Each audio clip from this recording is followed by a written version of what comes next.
अस्सलाम वालेकुम रहमतुल्लाहि व बरकातुहू। बहुत सारे स्टूडेंट्स ये चाह रहे होते हैं कि यार हम पूरा का पूरा सिलेबस रिवाइज कर लें, जल्द से जल्द रिवाइज कर लें, क्विकली रिवाइज कर लें। तो इस सिलसिले में बेसिकली ये जो आज ये वीडियो आपके सामने आ रही है, ये एक्चुअल तो ये पॉडकास्ट है, वॉइस नोट्स हैं। और क्योंकि उसकी रीज़न है कि थोड़ा सा इसको जो है वो अगर आप एक वीडियो की शक्ल दे दो तो आसानी हो जाती है स्टूडेंट्स के लिए।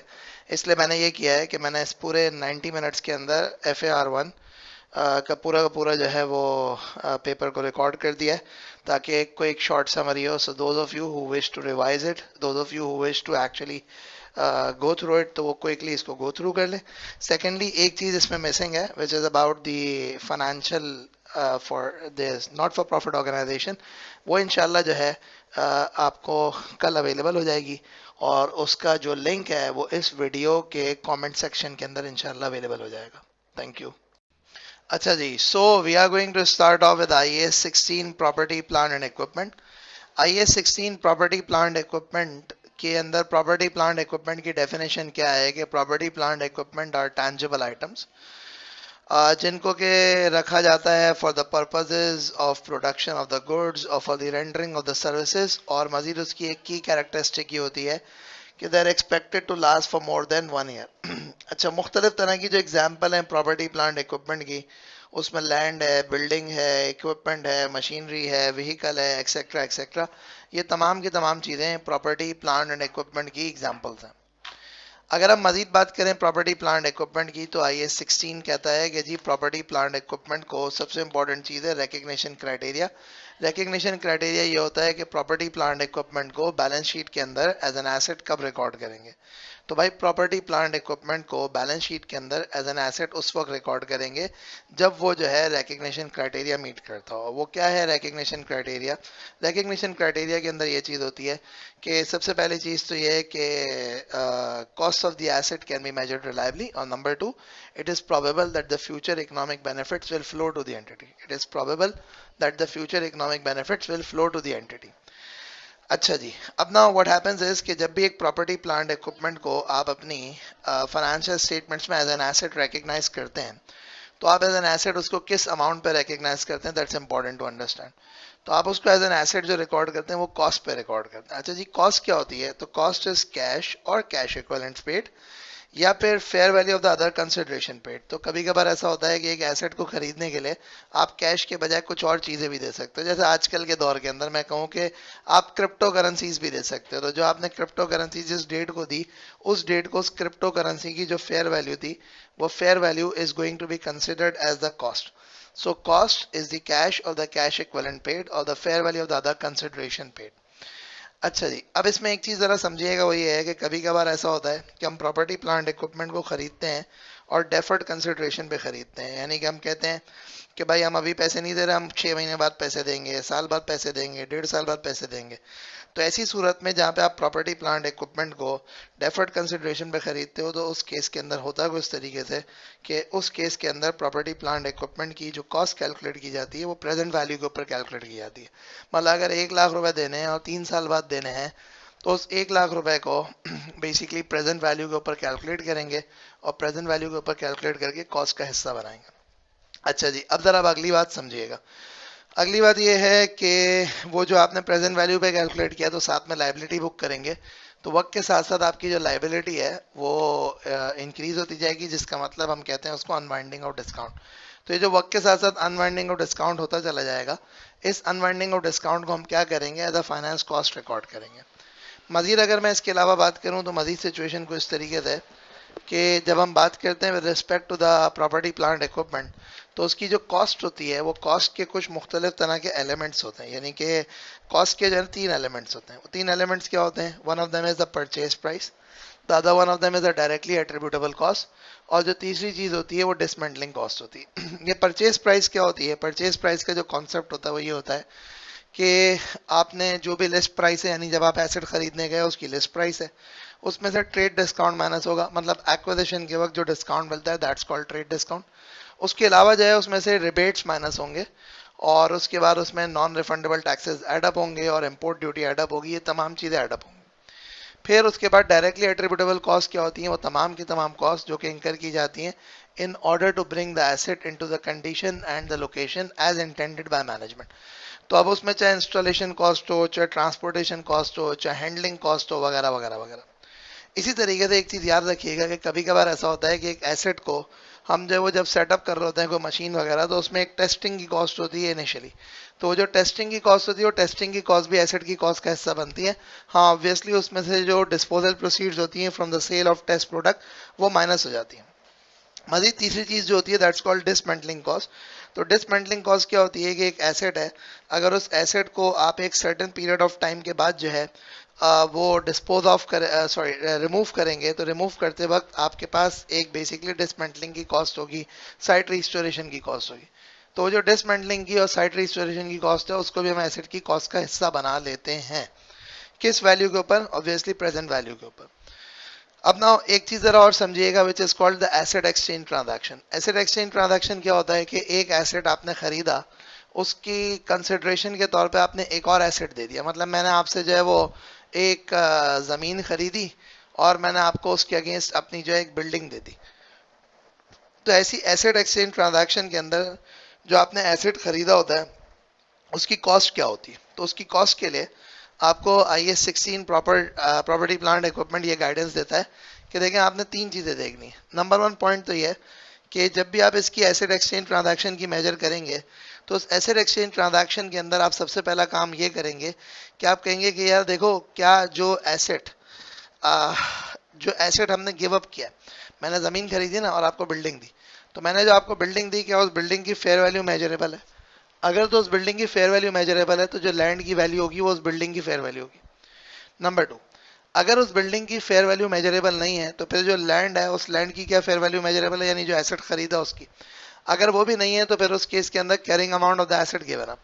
यानी ये क्या हुआ? यानी कि हुआ ये कि जो एसेट आपने दिया उसकी फेयर वैल्यू, अगर वो नहीं अवेलेबल तो जो लिया उसकी फेयर वैल्यू, अगर वो भी अवेलेबल नहीं तो जो दिया उसकी net book value, that is going to be considered as the cost of the acquired asset.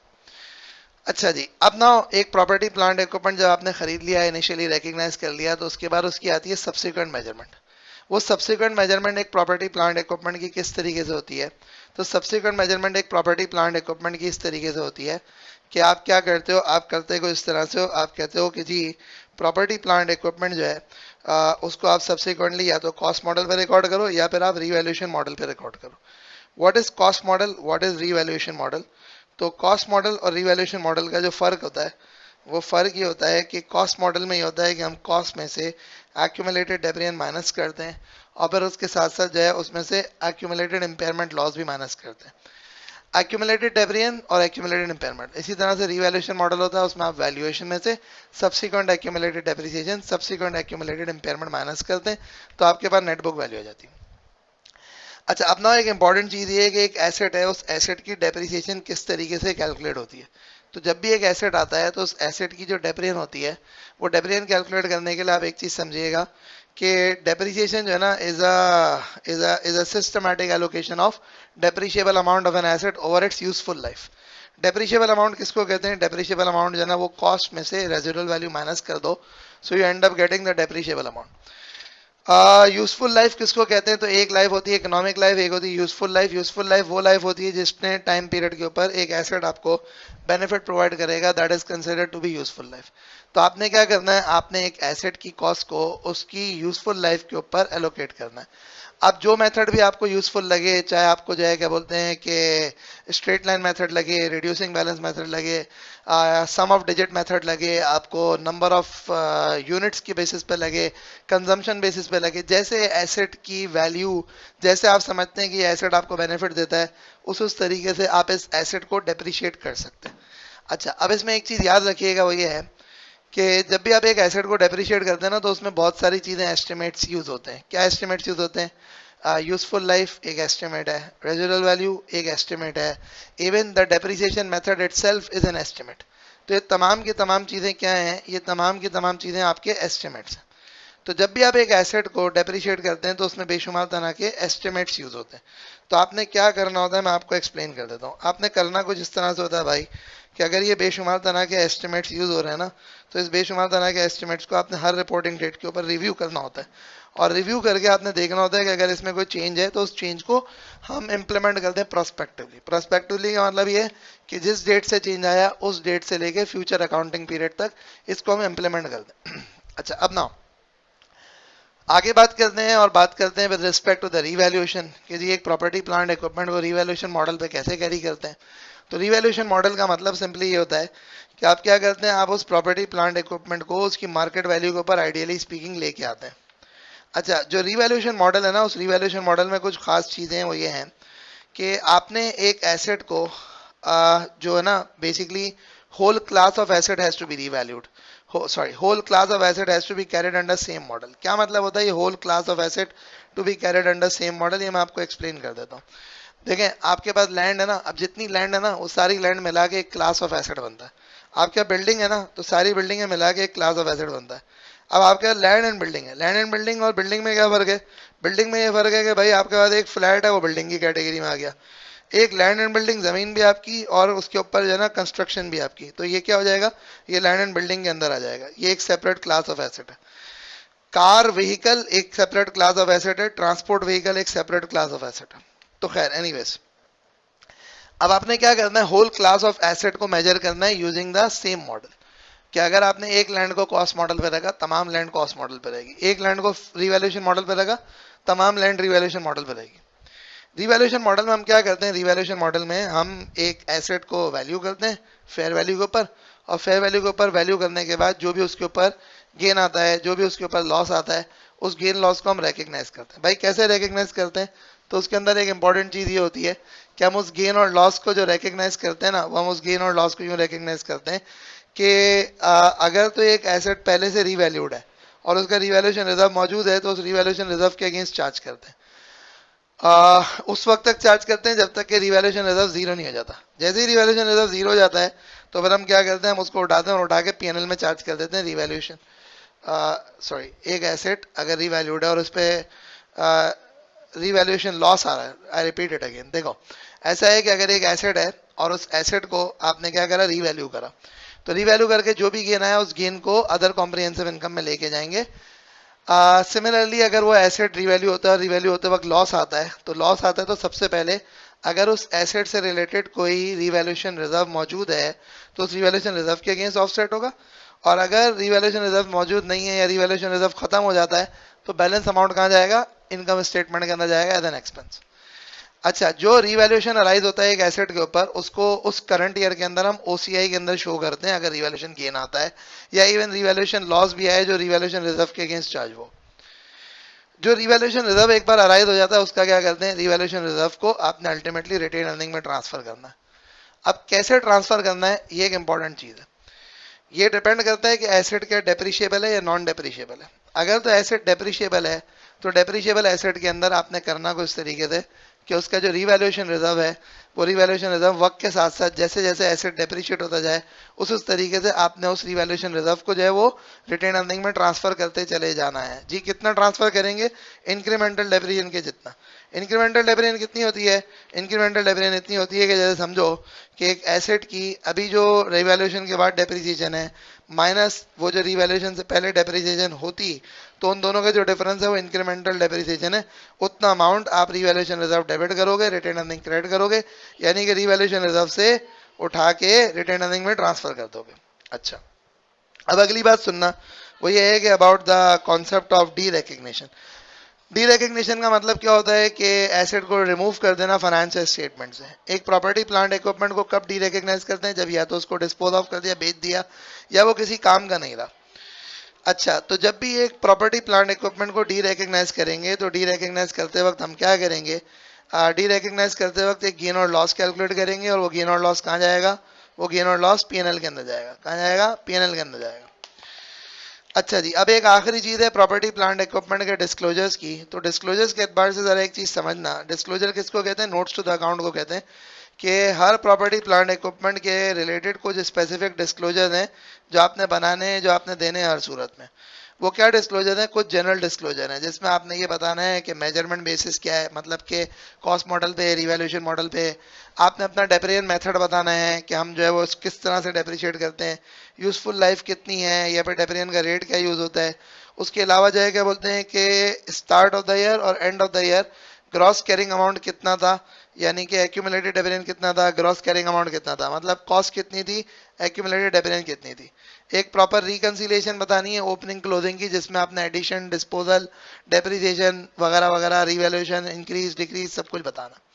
अगर एक एसेट आपका जो है वो रीवैल्यू हुआ है तो रीवैल्यू होने वाले एसेट के ऊपर आपने ये बताना है कि जी जो है किस डेट को रीवैल्यू हुआ और कौन कौन सी क्लास ऑफ एसेट को रीवैल्यू किया, और at the same time independent value और इन्वॉल्व था नहीं था, मजीद उसके अलावा जो है वो रिवैल्यूएशन रिजर्व कितना है और क्या वो रिस्ट्रिक्टेड है नहीं है, वगैरह वगैरह। इसी तरह से कुछ और डिस्क्लोजर्स होते हैं, और वो कुछ डिस्क्लोजर्स के एतबार से ये है कि कभी कभार आपके प्रॉपर्टी के ऊपर लियन होता है, तो कभी कभार आपकी प्रॉपर्टी के ऊपर लियन होता है तो आपने ये बताना होता है कि जी किस किस प्रॉपर्टी के ऊपर क्या क्या रिस्ट्रिक्शन है, क्या क्या लियन है, that is something that you got to tell. अच्छा जी, उसके अलावा जो है अगर हम मजीद बात करते हैं तो मजीद सिचुएशन को इस तरीके से कि आपके पास ये कुछ चीज़ें हैं जो कि प्रॉपर्टी प्लांट एंड इक्विपमेंट के एतबार से हैं। तो IAS 16 property plant equipment one of those accounting standards जो कि आपके FAR 1 के परस्पेक्टिव से बड़ा इंपॉर्टेंट अकाउंटिंग स्टैंडर्ड है, and every one of you should actually know these things on the tips, और एट द सेम टाइम इसकी appropriate practice भी ज़रूरी है। ओके जी, गवर्नमेंट ग्रांट की बात करते हैं IAS 20 की। तो IAS 20 गवर्नमेंट ग्रांट का बैकग्राउंड ये है कि अक्सर वेतर बहुत सारे काम ऐसे होते हैं जो कि गवर्नमेंट के अपने जिम्मे के होते हैं, लेकिन गवर्नमेंट का इतना टाइम नहीं होता, गवर्नमेंट का इतना रिसोर्सेज नहीं होते, पैसे नहीं होते, स्टाफ नहीं होता, मैनेजमेंट स्किल्स नहीं होते कि गवर्नमेंट वो सारे काम खुद कर सके। तो गवर्नमेंट ये करती है, गवर्नमेंट जो है वो प्राइवेट पार्टीज को इनकरेज करती है कि भाई ये हमारे बजाय तुम कर लो ये सारे काम। तो जब गवर्नमेंट प्राइवेट पार्टीज को इनकरेज करती है कि हमारे बजाय तुम कर लो ये सारे काम, तो उस केस के अंदर गवर्नमेंट उनको सपोर्ट देती है फाइनेंशियल फॉर्म में, नॉन फाइनेंशियल फॉर्म में। सो वो जो सपोर्ट गवर्नमेंट की तरफ से मिलता है वो गवर्नमेंट ग्रांट कहलाता है। गवर्नमेंट ग्रांट जो है वो मैंने जैसे आपसे कहा कि बेशुमार तरह से मिल सकता है। आपको बेशक फ्री की लैंड मिल सकती है, कोई मशीनरीज मिल सकती हैं, स्टाफ मिल सकता है, कॉस्ट की रीइंबर्समेंट्स मिल सकती हैं, बहुत सारी तरह से आपको गवर्नमेंट ग्रांट मिल सकता है। जब भी गवर्नमेंट ग्रांट मिलता है आपको, तो उस गवर्नमेंट ग्रांट के केस के अंदर होता ही है कि you have to recognise that government grant as an income. अच्छा भाई, अब गवर्नमेंट ग्रांट को एज एन इनकम किस तरह से रिकग्नाइज करना है? तो गवर्नमेंट ग्रांट को एज एन इनकम रिकग्नाइज करने के लिए देखना पड़ेगा कि गवर्नमेंट ग्रांट है किस नौयत का, क्या ये कंडीशनल ग्रांट है, क्या ये अनकंडीशनल ग्रांट है। कंडीशनल ग्रांट और अनकंडीशनल ग्रांट में फ़र्क क्या होता है कि एक ऐसा ग्रांट जिसके अंदर गवर्नमेंट आपको कहे कि भाई तुमने फला फला फला फला कंडीशन फुलफिल करनी है, तो वो कहलाता है कंडीशनल ग्रांट। लेकिन अगर एक ऐसा ग्रांट हो कि जिस ग्रांट के अंदर जो है वो गवर्नमेंट ने कोई कंडीशन नहीं रखी हो, तो वो कहलाता है अनकंडीशनल ग्रांट। अच्छा, अब ना, तो जो कंडीशनल ग्रांट होता है उस कंडीशनल ग्रांट को एज एन इनकम रिकग्नाइज करते हैं ओवर द पीरियड जब कंडीशंस फुलफिल हो, और जो एक अनकंडीशनल ग्रांट होता है उसको immediately as an income recognise कर लेते हैं। उसके बाद जो है वो हम अगर मजीद बात करें तो मजीद सिचुएशन को इस तरीके से होती है कि आपके पास जो गवर्नमेंट ग्रांट होता है वो दो तरह से आपको मिलता है। One of them is called the grant related to assets, and the other one of them is considered as income related grant. Grant related to asset क्या होता है कि कोई भी एसेट को खरीदने के लिए, अपग्रेड करने के लिए, रिफर्बिश करने के लिए, इन्हांस करने के लिए अगर आपको गवर्नमेंट कोई ग्रांट देती है, so that is going to be considered as the grant related to asset. और इनकम रिलेटेड ग्रांट क्या होता है? इनकम रिलेटेड ग्रांट ये होता है कि any grant other than the asset related grant is considered to be income related grant. अब accounting treatment क्या होती है एसेट रिलेटेड ग्रांट की, इनकम रिलेटेड ग्रांट की? तो एसेट रिलेटेड ग्रांट की जो अकाउंटिंग ट्रीटमेंट होती है वो ट्रीटमेंट ये होती है कि एसेट रिलेटेड ग्रांट को या तो आप चाहें तो एसेट की कॉस्ट में से माइनस कर दें, या फिर आप चाहें तो एसेट रिलेटेड ग्रांट को आप एसेट की कॉस्ट से माइनस ना करें, बल्कि आप उसको जो है वो initially as a liability book कर लें। यानी कि आपने कहा cash debit government grant credit, credit जो हुआ ना वो एज अ लाइबिलिटी क्रेडिट हुआ, और फिर जिस जिस तरह से एसेट डेप्रिशिएट होता जाए, एसेट यूज होता जाए, उस तरह से उस गवर्नमेंट ग्रांट को आप आहिस्ता आहिस्ता पीएनएल में ट्रांसफर करते चले जाए। जैसे अगर मिसाल एक एसेट है जिसकी लाइफ 5 साल है, उसके ऊपर अगर आपको गवर्नमेंट ग्रांट मिल रहा है तो आप क्या करोगे? आप सिंपली करोगे cash debit government grant credit. अच्छा, अब ना दूसरी बात क्या होगी? दूसरी बात होगी कुछ तरीके से कि आपके पास जो है जिस अगर एसेट की लाइफ 5 साल है तो आपने 5 साल बाद जो है ना एसेट को 5 साल पे डेप्रिशिएट करोगे तो उस ग्रांट को भी 5 साल पे आप स्प्रेड करके पीएनएल में एज एन इनकम बुक कर लो। दूसरा ग्रांट जो होता है वो इनकम रिलेटेड ग्रांट होता है। इनकम रिलेटेड ग्रांट क्या होता है? Any grant other then asset related grant.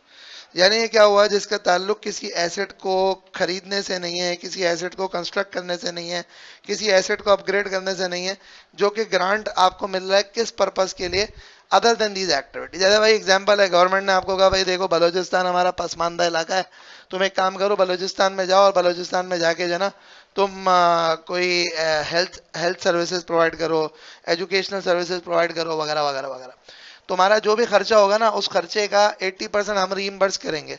मतलब बेशक तुम जितनी भी इनकम कमा रहे हो इनकम कमा लो, लेकिन तुम्हारा जितना खर्चा होगा ना उसका 80% हम तुम्हें रीइंबर्स करेंगे। तो अब ये जो गवर्नमेंट 80% रीइंबर्स कर रही है, ये मेरे पास क्या है, this is called government grant.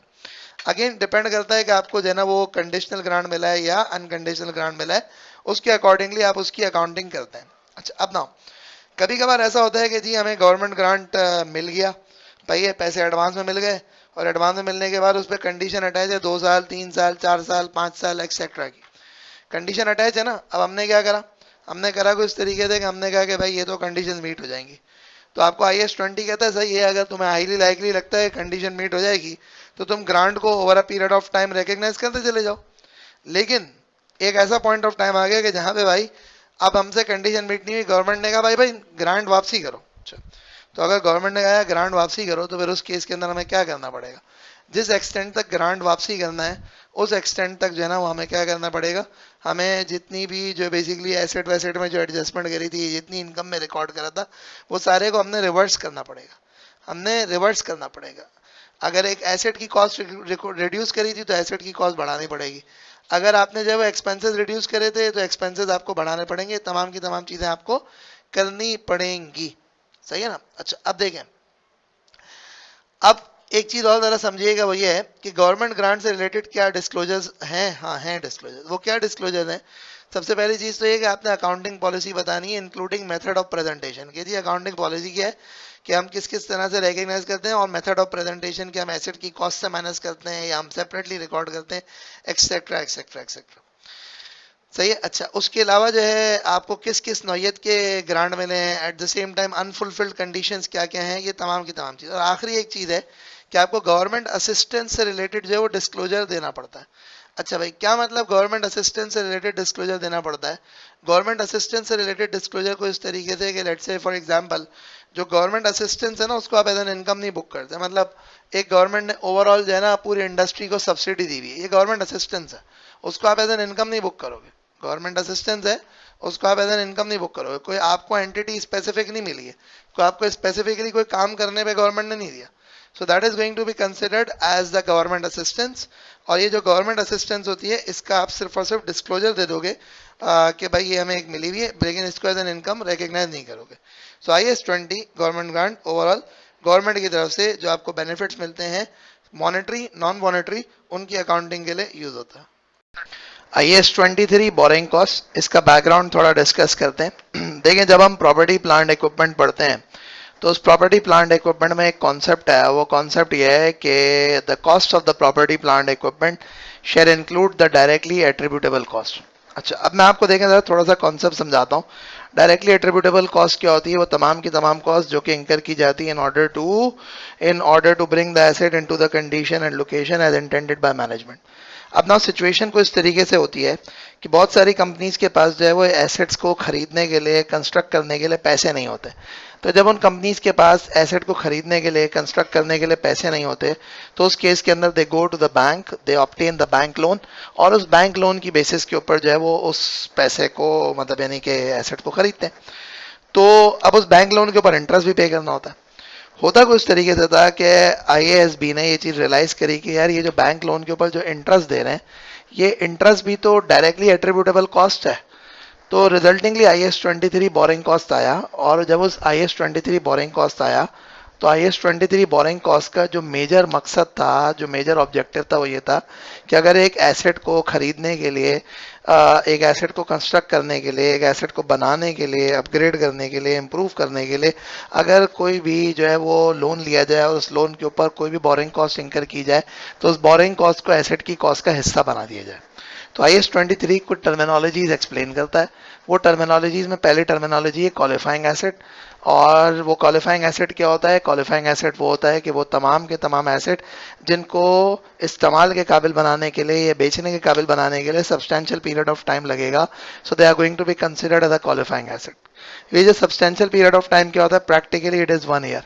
कि अगर कोई भी एक ऐसा एसेट है जिसको इस्तेमाल के काबिल बनाने के लिए या बेचने के काबिल बनाने के लिए आपको अगर 1 साल लगेगा, so that is going to be considered as the substantial period of time, और वो एसेट को क्वालिफाइंग एसेट कहा जाएगा।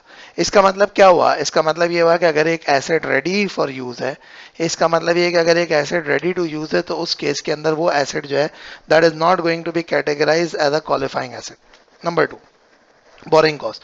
तो बोरिंग कॉस्ट क्या होती है? बोरिंग कॉस्ट जो है ना वो interest and other cost associated with the borrowing of the funds. क्या मतलब? मतलब ये है कि देखें, एक तो लोन पे इंटरेस्ट दे रहे हो तो है, उसके बाद other cost associated with the borrowing of the funds का मतलब क्या होता है? मतलब ये होता है कि लोन वोन लेते वक्त जो भी आपके पास जो है वो ऐसा होता है कि transaction cost, legal advisor cost etcetera etcetera, वो other cost associated with the borrowing of the funds होती है। तो IAS 23 क्या कहता है? IAS 23 कहता है कि जो भी डायरेक्टली एट्रीब्यूटेबल कॉस्ट है for the acquisition, construction, upgradation of a qualifying asset, उस बोरिंग कॉस्ट को आप क्या करोगे? कैपिटलाइज करोगे as part and parcel of the cost of the asset. उसके अलावा जो कि डायरेक्टली एट्रीब्यूटेबल कॉस्ट नहीं है, उस डायरेक्टली एट्रीब्यूटेबल कॉस्ट को आप एज एन एक्सपेंस चार्ज कर दोगे P&L में। अब ना इंपॉर्टेंट चीज ये होती है कि जो बोरिंग कॉस्ट होती है वो बोरिंग कॉस्ट किस किस तरह की होती है? तो 2 तरह की मेजरली बोरिंग कॉस्ट होती है। एक होती है स्पेसिफिक बोरिंग्स होती है, एक होती है जनरल बोरिंग। स्पेसिफिक बोरिंग क्या होती है? कि वो बोरिंग जो कि स्पेसिफिकली किसी एसेट के लिए की गई हो, किसी स्पेसिफिक एसेट के लिए की गई हो, वो स्पेसिफिक बोरिंग होती है। जनरल बोरिंग क्या होती है? जो कि मल्टीपल पर्पजेस के लिए कंपनी लोन लेती है, वो जनरल बोरिंग होती है। तो स्पेसिफिक बोरिंग के केस में आपको IAS 23 ये कहता है कि आपने जो बोरिंग कॉस्ट जो कि एसेट की कॉस्ट का हिस्सा बनानी है वो कितनी होगी? That is actually going to be the cost incurred during the period less less returns from temporary deposit. भाई आपने 10 लाख रुपए का लोन ले लिया एक एसेट को कंस्ट्रक्ट करने के लिए। अब उस 10 लाख में से अभी 2 लाख रुपए इस्तेमाल हुए हैं, बाकी 8 लाख रुपए फारिग पड़े थे, आपने बैंक में डाल दिए और बैंक में डाल के आपने उसके ऊपर रिटर्न्स कमा लिए। तो अगर आपने बैंक में डाल दिया और बैंक में डाल के आपने उसके ऊपर रिटर्न्स कमा लिए, तो इसका मतलब है that is actually going to be termed as returns from temporary deposit. तो आप क्या करोगे? आप जो अमाउंट कैपिटलाइज करोगे वो amount capitalise is going to be जो स्पेसिफिक बोरिंग के ऊपर जो आपने कॉस्ट इंकर करी है वो minus returns from temporary deposit, ये आप करोगे। अच्छा, अब ना आगे बढ़ते हैं और अगली बात करते हैं। अगली बात जो है ना वो ये है कि जनरल बोरिंग होगी। तो जनरल बोरिंग के केस में क्या होगा? जनरल बोरिंग के केस में होगा ये कि आप क्या करोगे? आप when ever you gonna be talking about the general boring, तो जनरल बोरिंग में आपने ये करना है कि आपने वेटेड एवरेज एक्सपेंडिचर को मल्टीप्लाई करना है कैपिटलाइजेशन रेट से। क्या मतलब वेटेड एवरेज एक्सपेंडिचर? कि भाई जितना भी आपने एक्सपेंडिचर किया उसको टाइम प्रोपोर्शनेट आप मल्टीप्लाई करो और उसको मल्टीप्लाई करो कैपिटलाइजेशन रेट से। कैपिटलाइजेशन रेट क्या होता है? कैपिटलाइजेशन रेट एक एवरेज रेट होता है, यानी कि जो एक एवरेज रेट इंकर किया जाता है that is called the capitalisation rate. अब देखिए, आप जरा एक बात समझिएगा और देखिएगा, वो ये है कि बोरिंग कॉस्ट के अंदर 3 इंपॉर्टेंट चीजें हैं। वो ये है कि बोरिंग कॉस्ट की कैपिटलाइजेशन कब कमेंस होगी? तो कमेंसमेंट डेट पे।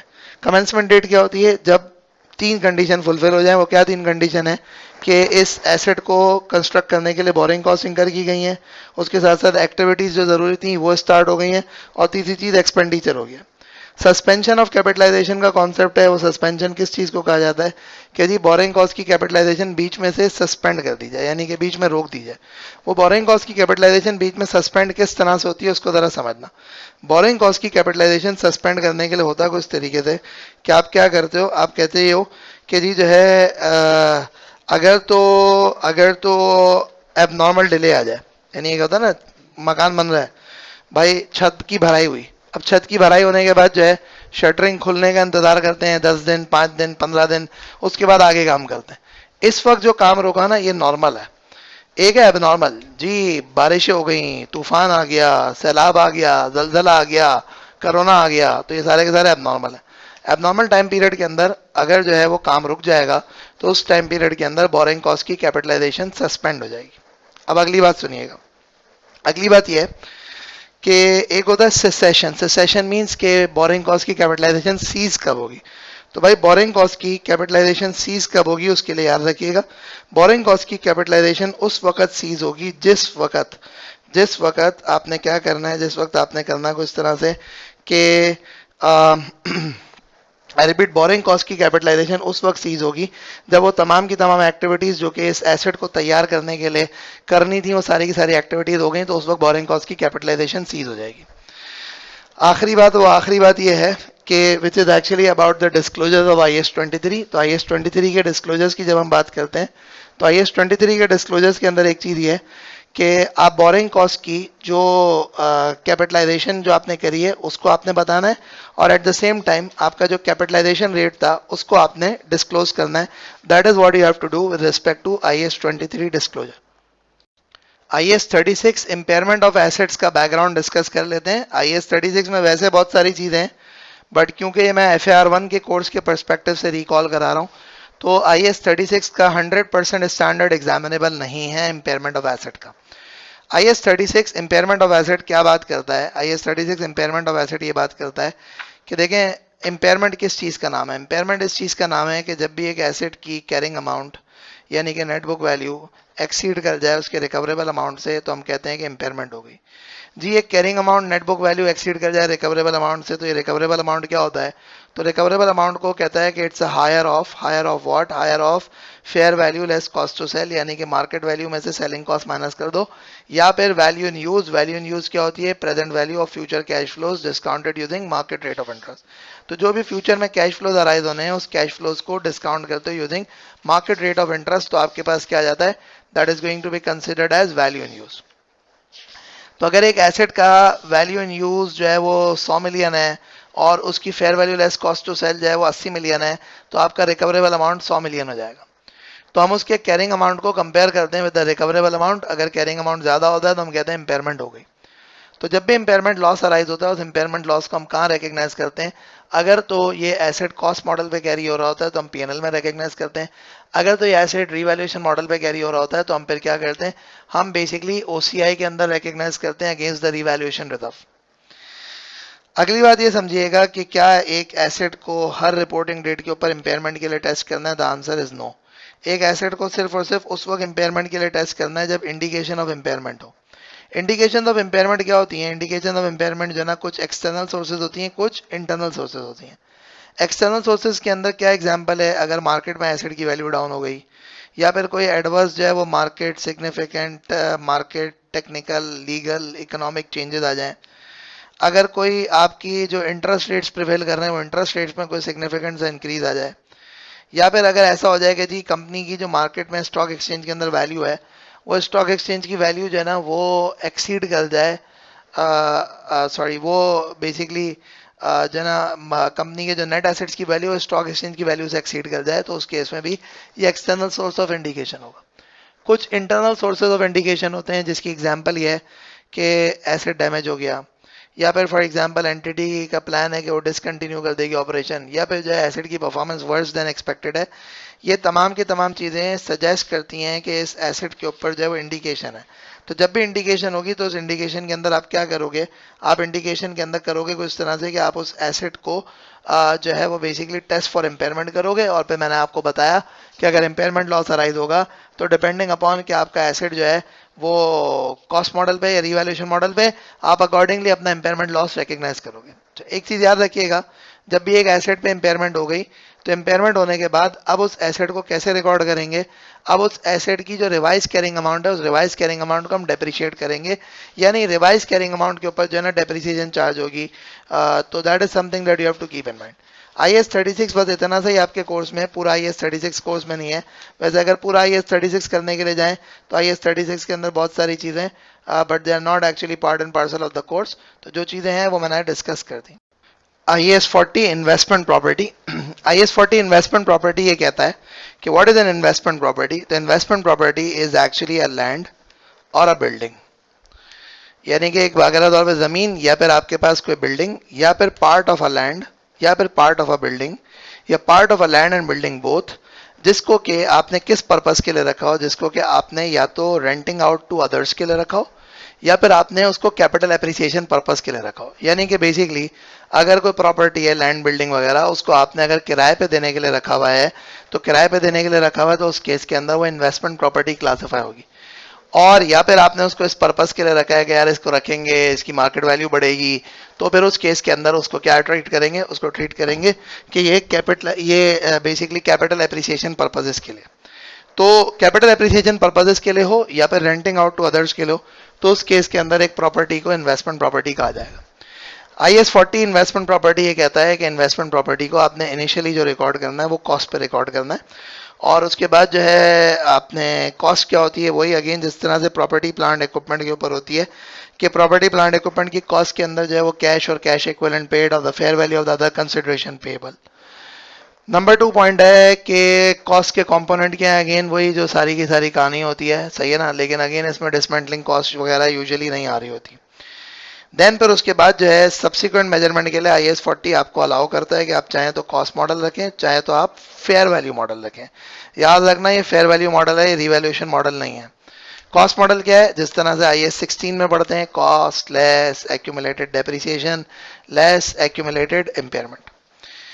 फेयर वैल्यू मॉडल क्या होता है, फेयर वैल्यू मॉडल ये होता है कि आपने बेसिकली हर रिपोर्टिंग डेट के ऊपर इस इन्वेस्टमेंट प्रॉपर्टी को फेयर वैल्यू में मेजर करना है, और फेयर वैल्यू में मेजर करने के बाद इसका जो भी गेन लॉस है वो गेन लॉस उठ के PNL में जाएगा।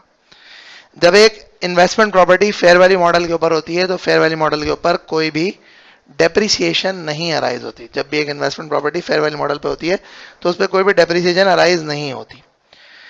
IS 40 कहता है कि देखें, अगर आपने एक इन्वेस्टमेंट प्रॉपर्टी को जिस मॉडल में भी रखना है ना, तो फिर तमाम की तमाम इन्वेस्टमेंट प्रॉपर्टी उसी मॉडल पे होंगी, तमाम की तमाम इन्वेस्टमेंट प्रॉपर्टी उसी मॉडल के ऊपर होंगी। क्या मतलब, अगर एक इन्वेस्टमेंट प्रॉपर्टी कॉस्ट मॉडल पे है तो तमाम इन्वेस्टमेंट प्रॉपर्टी कॉस्ट मॉडल पे होंगी, एक investment property fair value model पे है तो तमाम की तमाम प्रॉपर्टी फेयर वैल्यू मॉडल पे होंगी। IS 40 बात करता है transfers to and transfers from investment property. क्या मतलब, इन्वेस्टमेंट प्रॉपर्टी से प्रॉपर्टी प्लांट इक्विपमेंट में ट्रांसफर होना कब होता है, जब आपने एक प्रॉपर्टी रेंटल पर्पस के लिए रखी थी, अब आपने कहा जी अब तो हम खुद यूज करेंगे, तो इसका मतलब transfer from investment property to property plant equipment. सही है। अच्छा जी, ऐसे केस में क्या होता है, ऐसे केस में होता है कि प्रॉपर्टी प्लांट इक्विपमेंट के तौर पर ट्रांसफर हो रही है तो उसकी जो भी कैरिंग अमाउंट थी वो उसकी कॉस्ट बन जाएगी। सही है, अनलेस अनटिल जो है ना वो बेसिकली सॉरी जो भी उसकी फेयर वैल्यू होगी वो उसकी कॉस्ट बन जाएगी। सिमिलरली अगर वो जो है IS 40 में थी, इन्वेस्टमेंट प्रॉपर्टी में थी, और अब जो है उसको आप क्या कर रहे हैं, आगे आप बोल रहे हैं कि जी अब मैं इसको डेवलप कर रहा हूँ कि इसको मैं आगे जाके बेचूंगा, या मैंने इसको बेचने के लिए प्योरली रख लिया, अब तो मैं इसकी ट्रेडिंग करूंगा, तो ये IS 40 से इन्वेस्टमेंट प्रॉपर्टी से IS 2 में चलेगी। तो फिर उस केस के अंदर जो है इसका जो कैरिंग अमाउंट होता है वो cost of the inventory treat किया जाता है। मजीद इसी तरह से अगर जो है वो IS 16 प्रॉपर्टी प्लांट इक्विपमेंट है और वहां से जो है वो IS 40 के अंदर जा रहा है, तो उस केस के अंदर अगर तो कॉस्ट मॉडल पे कैरी होगा तो simply carrying amount is treated as a cost, लेकिन अगर फेयर वैल्यू मॉडल पे कैरी होगा तो उस केस के अंदर market value is treated as the cost of the investment property. ये कुछ चीजें जो कि आपको जहन में रखनी पड़ेंगी। आखिरी बात यह है कि जब हम आखिरी डिस्कशन करते हैं तो उसमें एक कॉन्सेप्ट है which is about the disclosures of the IS 40 investment property. तो जो IS 40 के जो डिस्क्लोजर्स हैं उस डिस्क्लोजर्स के अंदर आपको ये बताना होता है कि आपने कौन सा मॉडल यूज़ किया।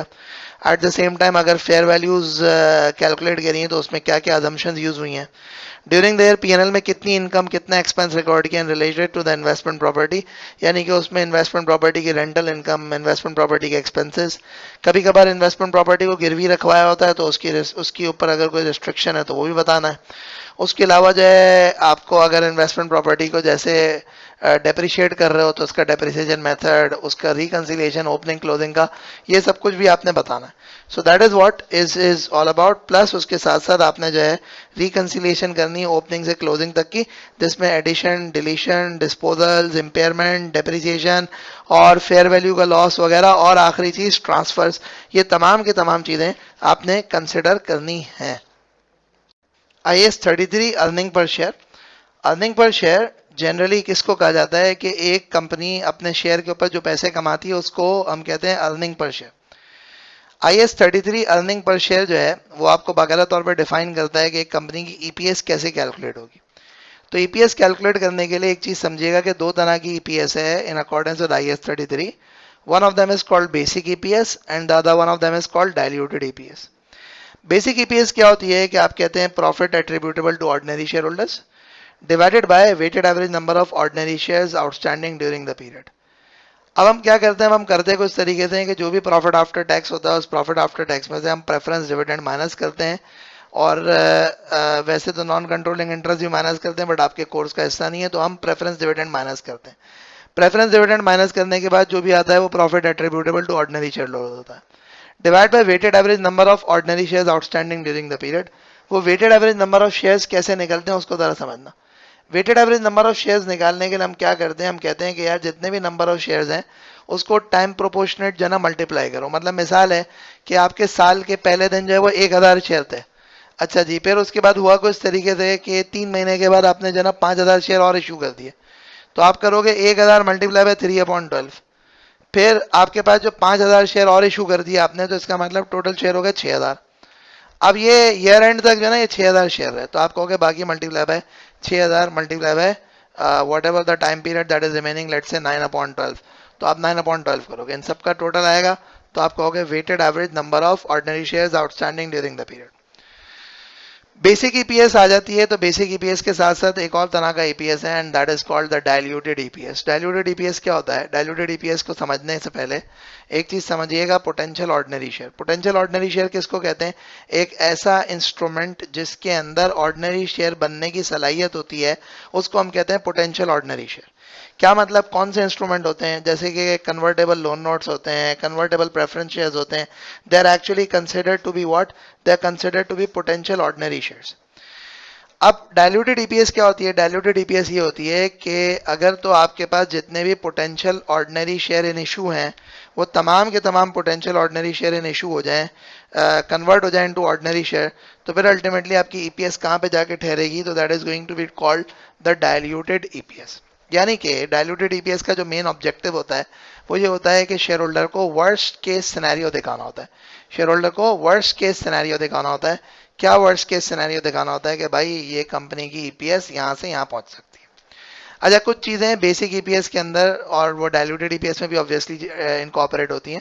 बेसिक ईपीएस की कैलकुलेशन में होता कुछ इस तरह से कि हम क्या करते हैं, हम जो नंबर ऑफ शेयर्स होते हैं उसमें कुछ एडजस्टमेंट्स भी करते हैं। वो एडजस्टमेंट नंबर 1 करते हैं with because of the bonus shares. यानी कि अगर एक कंपनी ने बोनस कर दिया, बोनस आपको पता है कि फ्री ऑफ कॉस्ट जो शेयर इशू होते हैं उनको बोनस कहते हैं। तो अगर एक कंपनी ने बोनस इशू करा तो उस बोनस इशू की इम्पैक्ट ये होता है कि हम उसको यूं ट्रीट करते हैं as if these shares are in issue from the start of the earliest period presented. यानी कि हम उसको ये ट्रीट करते हैं एज इफ साल के शुरू से, अगर जो है वो कंपैरेटिव फाइनेंशियल दे रहे हैं पिछले साल की, तो इसका मतलब पिछले साल के शुरू से ये शेयर्स इन इशू हैं। सही है ना? अच्छा जी, अब ना नेक्स्ट सिचुएशन क्या है?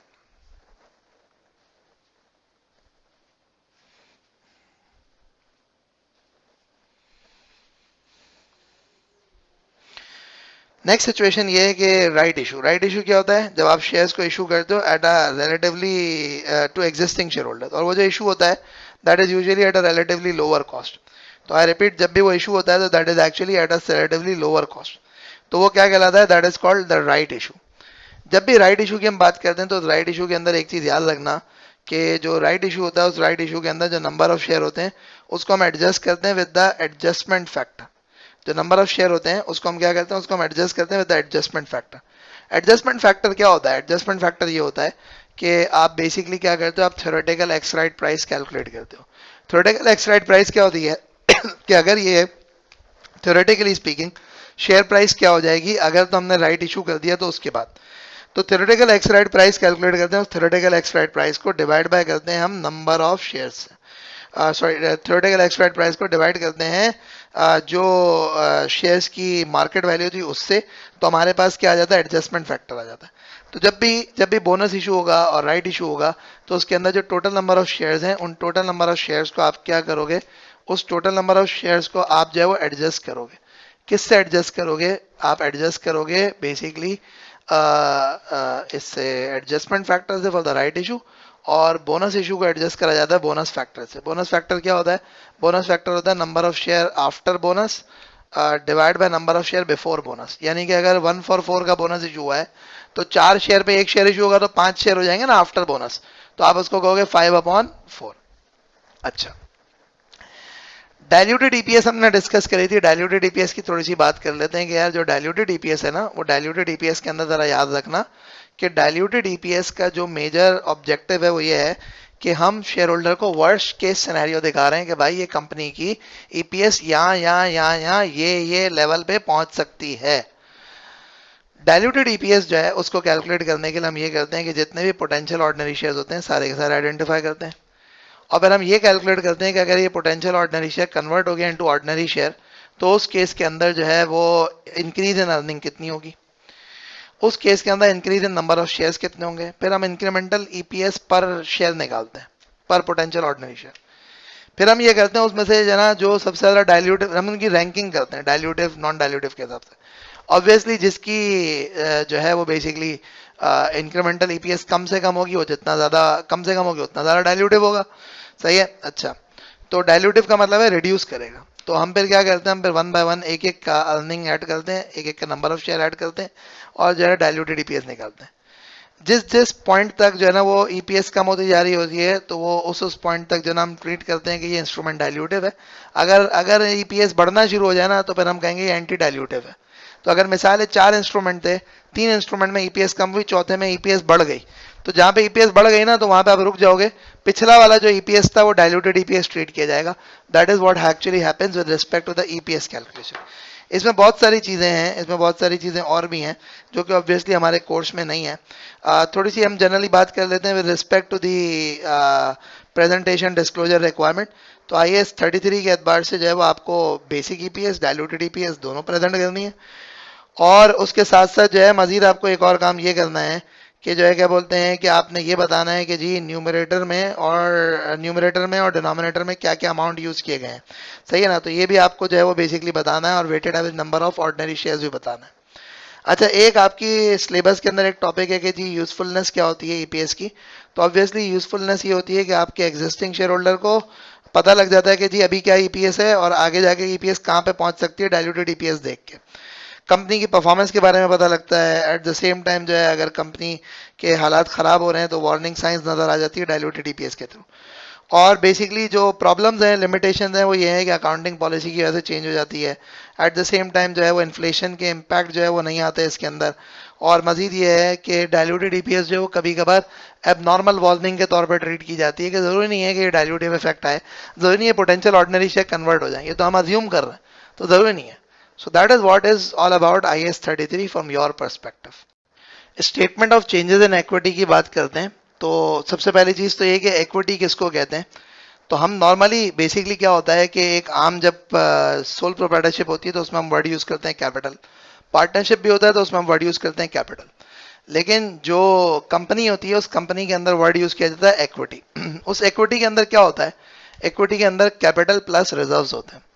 What exactly is this capital plus reserves. तो कैपिटल तो सिंपली ये होता है कि जो बेसिकली कंपनी के ओनर्स जिनको हम कहते हैं शेयर होल्डर्स, वो शेयर होल्डर्स ने जो पैसा डाला उसको हम कहेंगे शेयर कैपिटल। और इसके साथ साथ जो है उसके अलावा जो भी उस कंपनी ने अर्न किया है other than this share capital, जो भी उस कंपनी ने अर्न किया other than the share capital, उसको हम फिर क्या कहेंगे, उसको हम कहेंगे रिजर्व्स। मुख्तलिफ तरह के जो रिजर्व्स होते हैं उसमें एक होता है शेयर प्रीमियम। शेयर प्रीमियम क्या होता है कि जब भी एक कंपनी शेयर इशू करती है तो शेयर इशू करती है तो अगर तो उस कंपनी ने पार वैल्यू से ऊपर शेयर इशू किया, मतलब कि 10 रुपए का शेयर 15 का इशू किया, 20 का इशू किया, 25 का इशू किया, तो पार वैल्यू से ऊपर जो भी अमाउंट होता है उसको प्रीमियम कहते हैं। यानी कि अगर 15 रुपए का शेयर इशू किया, पार वैल्यू 10 रुपए थी, तो 5 रुपए शेयर प्रीमियम आएगा। उसी के साथ साथ एक और रिजर्व की जो एग्जांपल है वो रिवैल्यूएशन रिजर्व है। वो आपको पता है IAS 16 में जब हम प्रॉपर्टी प्लांट इक्विपमेंट को रिवैल्यू करते हैं तो रिवैल्यू करके जो रिजर्व अराइज होता है that is called revaluation reserve. उसके बाद एक चीज होती है रिटेन अर्निंग, उसका एक और नाम भी है एक्यूमुलेटेड प्रॉफिट, उसका एक और नाम भी है एक्यूमुलेटेड रिजर्व, उसका एक और नाम भी है अनअप्रोप्रिएटेड प्रॉफिट। ये क्या होते हैं कि जब भी एक कंपनी जो है वो बेसिकली प्रॉफिट कमाती है तो प्रॉफिट कमाने के बाद जो प्रॉफिट बचा कुचा रह जाता है कंपनी में उसको एक अकाउंट में डाल देते हैं जिसको कहते हैं रीवैल्यूएशन रिजर्व। और रिजर्व्स भी होते हैं, कैपिटल रिजर्व्स होते हैं। कैपिटल रिजर्व्स क्या होते हैं कि बहुत सारी कंपनी ये करती हैं कि वक्त के साथ साथ थोड़े पैसे साइड करती रहती हैं।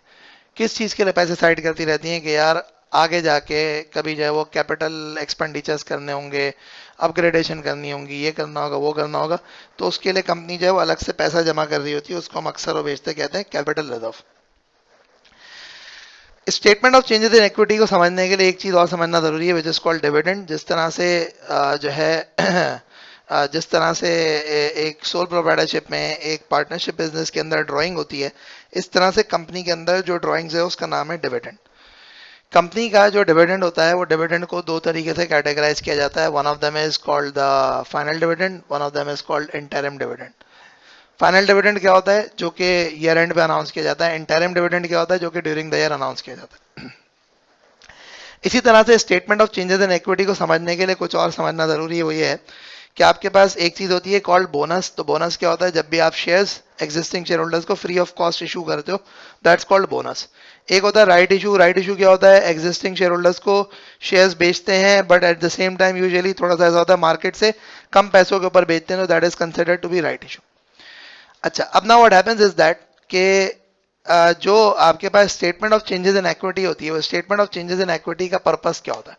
Statement of changes in equity का पर्पस ये होता है कि आपकी कंपनी के इक्विटी के जो जो आइटम्स हैं, जो जो एलिमेंट्स हैं, उनकी मूवमेंट को रिकंसाइल करना। उनकी मूवमेंट को रिकंसाइल करना कि भाई ओपनिंग से क्लोजिंग तक किस तरह से मूवमेंट हुई, किस वजह से इक्विटी बढ़ी, किस वजह से इक्विटी कम हुई, वगैरह वगैरह वगैरह वगैरह।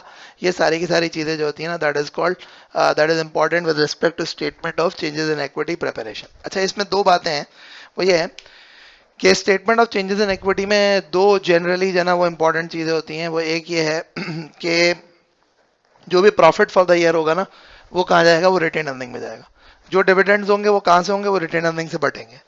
फिर उसके साथ साथ अगर किसी कंपनी ने बोनस इशू किया है, तो बोनस इशू किया है तो शेयर कैपिटल बढ़ेगा पार वैल्यू से, और उसके साथ साथ वो जो बोनस इशू है वो आपके पास ऑप्शन है, आप चाहें तो रिटेन अर्निंग से कम कर दें, आप चाहें तो शेयर प्रीमियम से कम करें।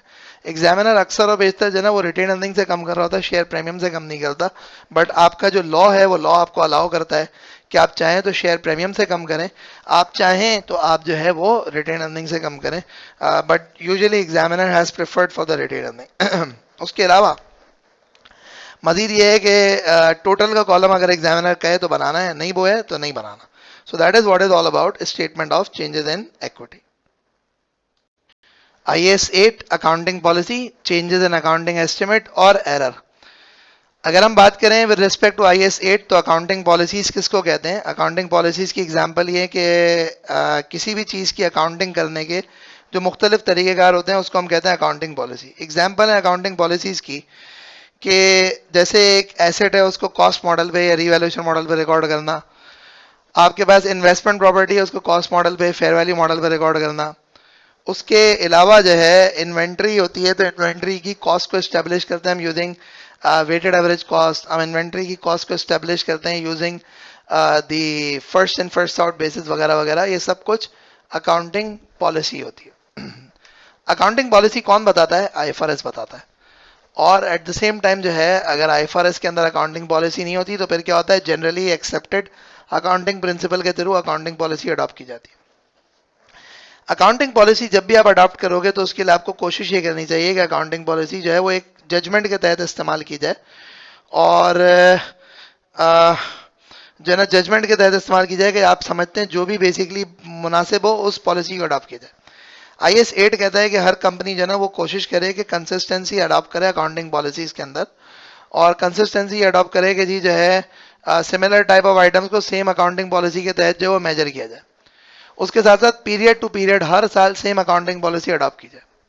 अगर एक कंपनी अपने प्रॉपर्टी प्लांट इक्विपमेंट को एक साल कॉस्ट मॉडल पर रिकॉर्ड करती है और अगले साल बोलती है कि नहीं नहीं जी इसको तो हम रिवैल्यूएशन मॉडल पर रिकॉर्ड करेंगे, तो उस केस के अंदर जो है सिचुएशन ये होती है कि वो चेंज इन अकाउंटिंग पॉलिसी है, और फिर उससे अगले साल दोबारा कहती है जी कॉस्ट मॉडल पर रिकॉर्ड करेंगे। तो वो क्या है? वो चेंज इन अकाउंटिंग पॉलिसी।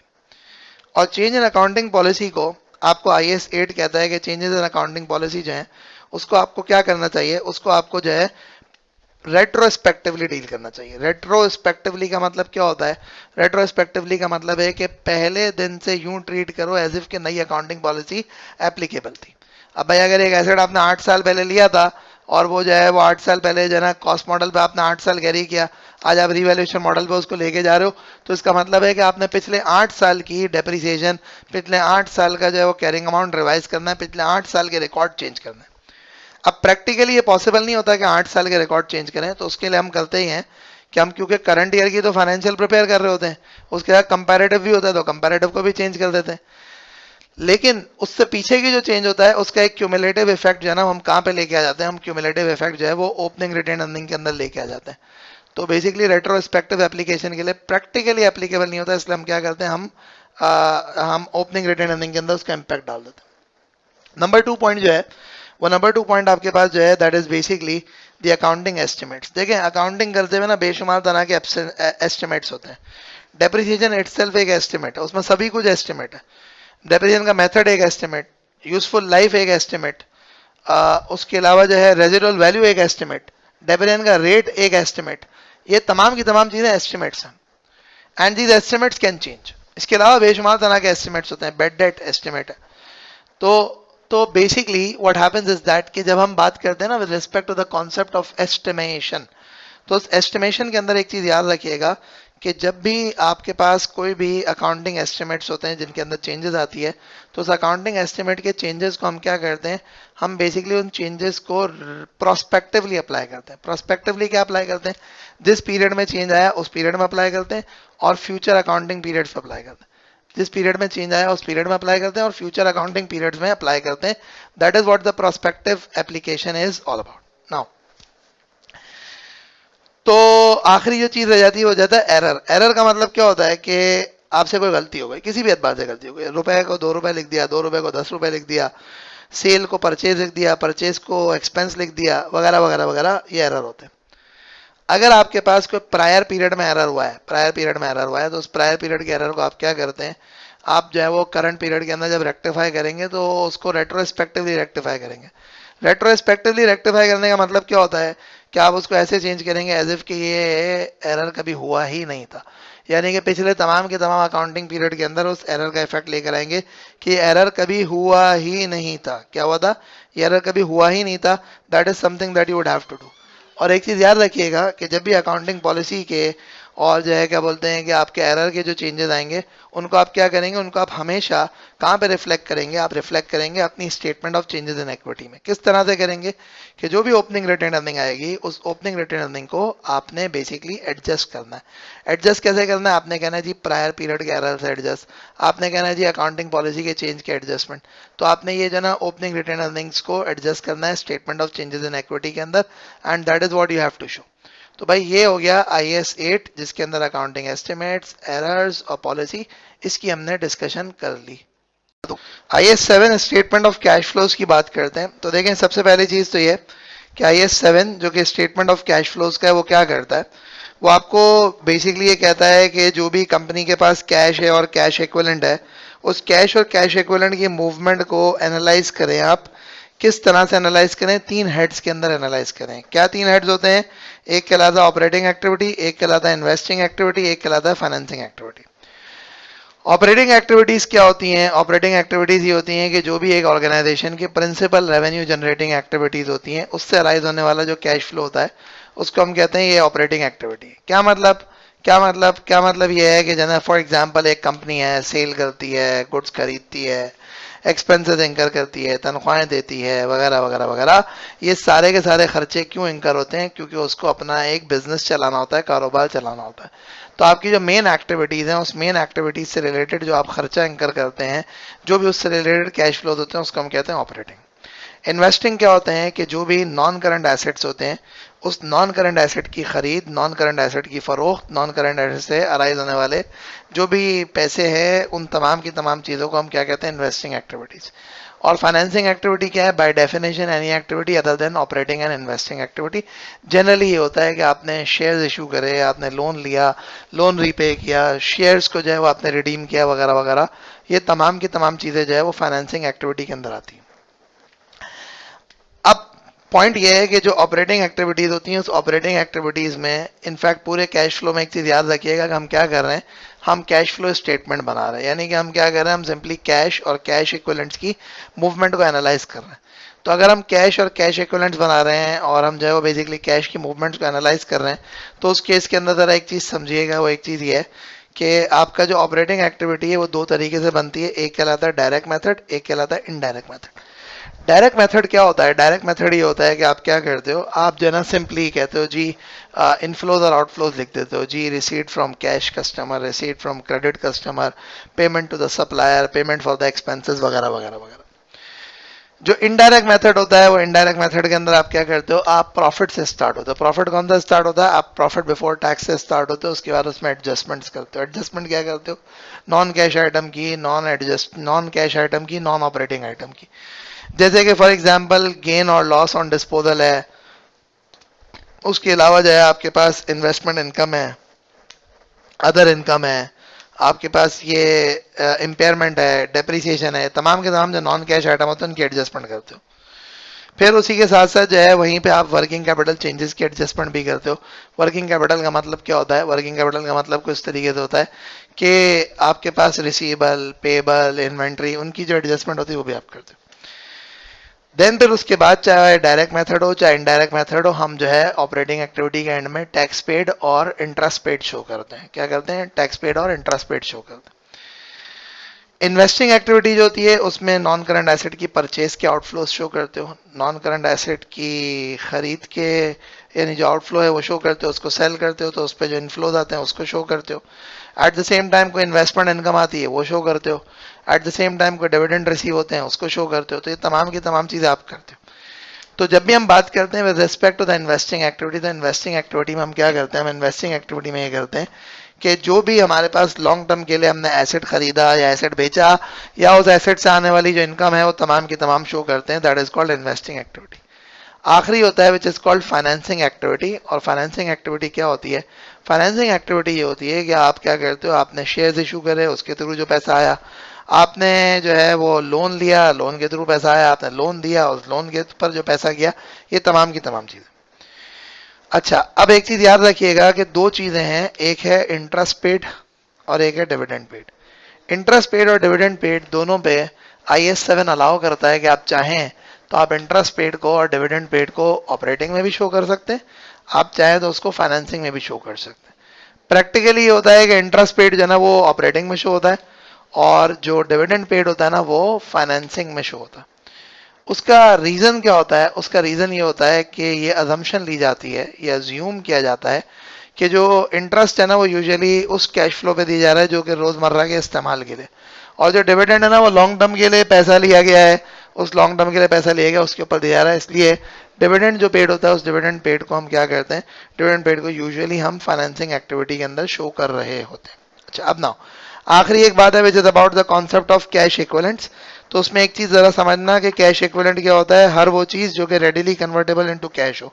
यानी कि यूजुअली ऐसा होता है कि 3 महीने के अंदर जो चीज इन कैश हो जाए उसको जो है कैश इक्विवेलेंट ट्रीट किया जाता है। तो कभी कभार ऐसा होता है, बहुत सारी शॉर्ट टर्म इन्वेस्टमेंट्स होती हैं, वो शॉर्ट टर्म इन्वेस्टमेंट्स होती हैं तो उसमें आपको लिखा गया होगा कि भाई ये क्या कैश इक्विवेलेंट की डेफिनेशन मीट करती है नहीं करती।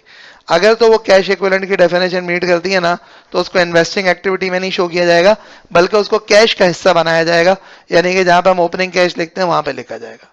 तो भाई ये आपके पास स्टेटमेंट ऑफ कैश फ्लोज जो कि IAS 7 कवर करता है उसकी बात हो गई। अच्छा जी, अब हम बात करते हैं about the conceptual framework for financial reporting. देखिए, कॉन्सेप्चुअल फ्रेमवर्क का मैं थोड़ा सा आपको एक्सप्लेनेशन दे देता हूँ कि what exactly is conceptual framework. देखिए, जैसे मुल्क बनता है ना तो मुल्क के अंदर बेशुमार तरह के कानून होते हैं और उस कानून को गवर्न करती है कॉन्स्टिट्यूशन। जैसे हम कहते हैं ना कि जी 1973 की कॉन्स्टिट्यूशन है, वो 1973 की कॉन्स्टिट्यूशन बताती है कि भाई हमारे मुल्क में क्या चीज़ होनी चाहिए, क्या चीज़ नहीं होनी चाहिए। इसी तरीके से जो फ्रेमवर्क होता है, कॉन्सेप्चुअल फ्रेमवर्क, उसका मकसद ये होना चाहिए था कि वो कॉन्सेप्चुअल फ्रेमवर्क बताता कि जी अकाउंटिंग स्टैंडर्ड्स किस तरह से होने चाहिए और किस तरह से नहीं होने चाहिए। लेकिन मसला ये हुआ कि जैसे हमारे मुल्क में कॉन्स्टिट्यूशन पहले बनी, कानून बाद में बने, और जो कानून जो है वो कॉन्स्टिट्यूशन के मुतरादिफ थे, उन कानून को तब्दील कर दिया। आज तभी सियासतदान जो है ना वो लड़ते हैं और वो करते हैं बात कि जी जो है ना ये कानून ये आइन के खिलाफ है, ये कानून आइन के खिलाफ है, इसको चेंज करो, इसको ये करो, इसको वो करो, एक्सेट्रा। IASB के केस में क्या हुआ? IASB के केस में ऐसा हुआ कि IFRS पहले बन गए, IAS पहले बन गए, कॉन्सेप्चुअल फ्रेमवर्क बाद में आया। और जब कॉन्सेप्चुअल फ्रेमवर्क बाद में आया तो वक्त के साथ साथ जो IASB ने बहुत सारे स्टैंडर्ड्स भी चेंज किए और बहुत सारे स्टैंडर्ड्स चेंज करने के साथ साथ कॉन्सेप्चुअल फ्रेमवर्क भी 2 बार 3 बार चेंज हो चुका है। तो अब बेसिकली आईएएसबी के केस में वो कॉन्स्टिट्यूशन वाला केस एप्लीकेबल नहीं है। यहाँ पे अगर अकाउंटिंग स्टैंडर्ड कोई चीज़ कहता है तो अकाउंटिंग स्टैंडर्ड की चलेगी, और अगर अकाउंटिंग स्टैंडर्ड नहीं कहता तो फिर उस केस के अंदर कॉन्सेप्चुअल फ्रेमवर्क की चलेगी। लेकिन मैंने आपको एक इन जनरल कॉन्सेप्ट बता दिया कि कॉन्सेप्चुअल फ्रेमवर्क क्या है। कॉन्सेप्चुअल फ्रेमवर्क एक कॉन्स्टिट्यूशन है जो कि बता दिए कि जी अकाउंटिंग क्या है, अकाउंटिंग की बुनियादें क्या हैं। कॉन्सेप्चुअल फ्रेमवर्क के मुख्तलिफ तरह के चैप्टर्स हैं, 8 चैप्टर्स हैं कॉन्सेप्चुअल फ्रेमवर्क के जो कि बताते हैं ऑब्जेक्टिव और पर्पस ऑफ फाइनेंशियल स्टेटमेंट। उसके साथ साथ जो है qualitative characteristics of useful information, financial statement और रिपोर्टिंग एंटिटी का कॉन्सेप्ट है, एलिमेंट्स ऑफ फाइनेंशियल वगैरह वगैरह वगैरह। अब अगर हम बात करें यहाँ पे तो सबसे पहली चीज़ तो कुछ तरीके से कि हमारे कोर्स में 100% नहीं है, बट पॉइंट इज मैं जनरली आपको बता देता हूँ कॉन्सेप्चुअल फ्रेमवर्क का जो बेसिक पर्पस होता है वो पर्पस यही है कि जी कॉन्सेप्चुअल फ्रेमवर्क इस पर्पस के लिए इंट्रोड्यूस किया गया कि जो फाइनेंशियल रिपोर्टिंग है उसको बेहतर बनाया जाए, उसको इम्प्रूव किया जाए, कंसिस्टेंट फाइनेंशियल रिपोर्टिंग हो, इन्हांस फाइनेंशियल रिपोर्टिंग हो, बेटर प्रेजेंटेशन हो, बेटर डिस्क्लोजर हो। That is what the objective of conceptual framework is. Conceptual framework आपको कहता है कि जी फाइनेंशियल स्टेटमेंट के जो एलिमेंट है ना, वो फाइनेंशियल स्टेटमेंट के एलिमेंट वही 5 एलिमेंट है जो हम नॉर्मली पढ़ते हैं, एसेट, लायबिलिटी, इक्विटी, इनकम और एक्सपेंसेस। लेकिन उसमें ये बात करता है कि जी जो ना एसेट की डेफिनेशन डिफाइन करता है कि एसेट की डेफिनेशन क्या है। तो उसमें सिंपली ये कहता है कि एक present economic resources which is controlled by the entity as a result of past event. और फिर सिमिलरली जो है वो एन इकोनॉमिक रिसोर्स जो है ना उसके बारे में बताता है कि वो राइट है to produce the potential economic benefits in future. Liability के अंदर क्या है कि आपकी ऑब्लिगेशन है to transfer economic resource. Equity residual interest है। इनकम क्या है, एसेट्स में इंक्रीज हो, लाइबिलिटी के अंदर डिक्रीज हो, जिसकी वजह से इक्विटी में इंक्रीज हो other than the contribution by the equity provider. और आखिरी एक्सपेंसेस है, एसेट में डिक्रीज होना, लाइबिलिटी का इंक्रीज होना, जो कि अल्टीमेटली रिजल्ट करेगा डिक्रीज इन इक्विटी। लेकिन जो है वो अल्टीमेटली जो है ना वो विड्रॉल्स की वजह से नहीं है, डिस्ट्रीब्यूशन की वजह से नहीं है, डिविडेंड्स की वजह से नहीं है।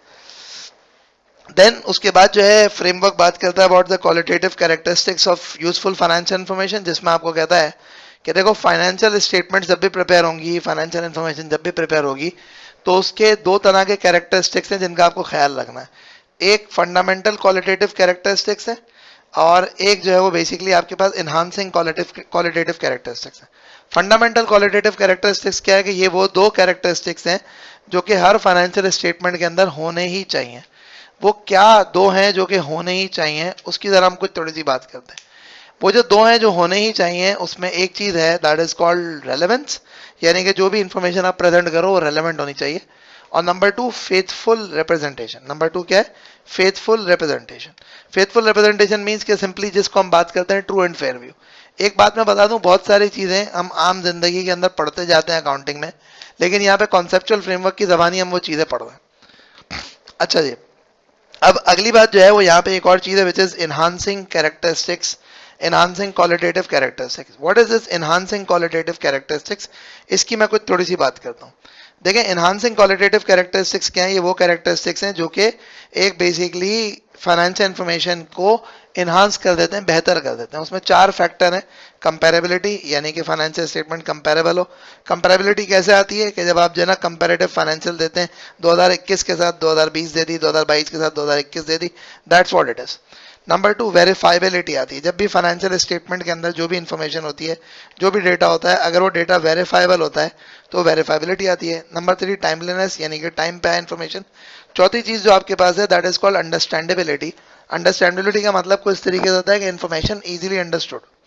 फिर देन हम उसके बाद बात करते हैं तो उसके बाद सिचुएशन कुछ तरीके से कि ये जितना कुछ भी कैरेक्टरिस्टिक्स है ना, इसमें एक इंपॉर्टेंट कॉन्सेप्ट ये है कि भाई ये अल्टीमेटली जो ना कॉस्ट का जो आपका क्राइटेरिया है ना, कि ऐसा ना हो कि इस इंफॉर्मेशन को प्रोड्यूस करने की कॉस्ट बहुत ज्यादा हो। So the cost to produce the information should not be as high as the benefit that are going to be arising. Now अब इसमें अगर हम और इंपॉर्टेंट चीजें बात करते हैं तो आपके पास कॉन्सेप्चुअल फ्रेमवर्क के अंदर एसेट्स, लाइबिलिटी वगैरह के रिकग्निशन क्राइटेरिया है।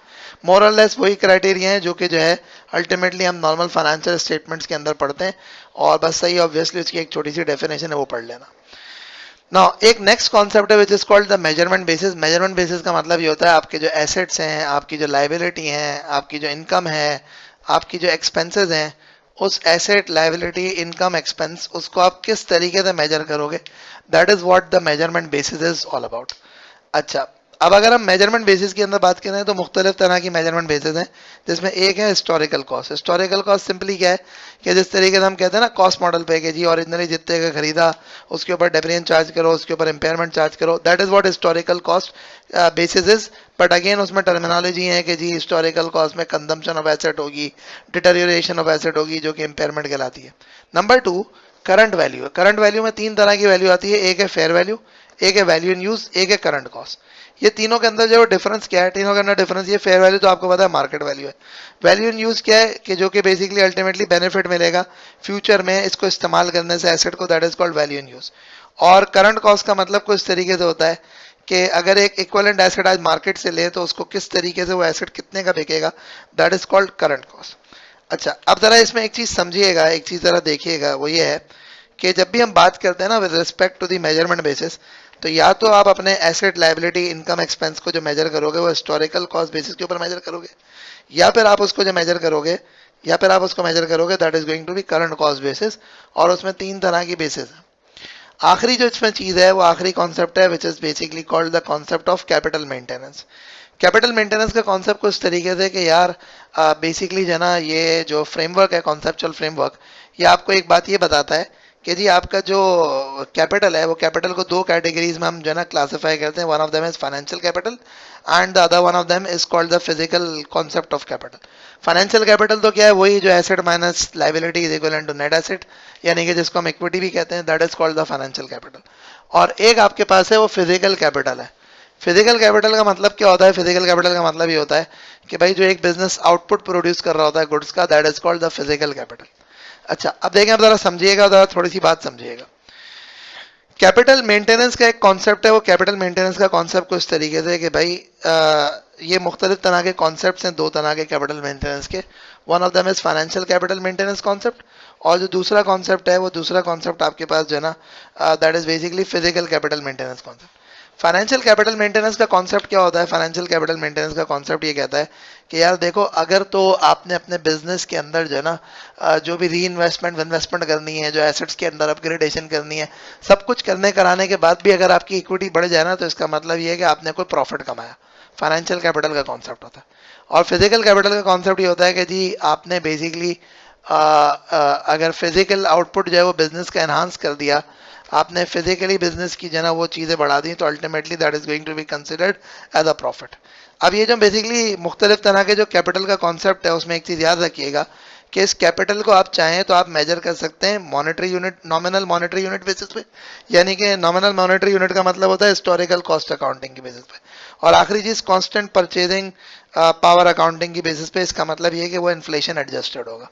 तो बेसिकली मैं अगर इन शॉर्ट बात करूं तो कॉन्सेप्चुअल फ्रेमवर्क जो है वो आपको बताता है कि एक कंपनी की फाइनेंशियल स्टेटमेंट्स को बनाते हुए किन किन चीज़ों का ख्याल करना है और किन किन चीज़ों का ख्याल नहीं करना।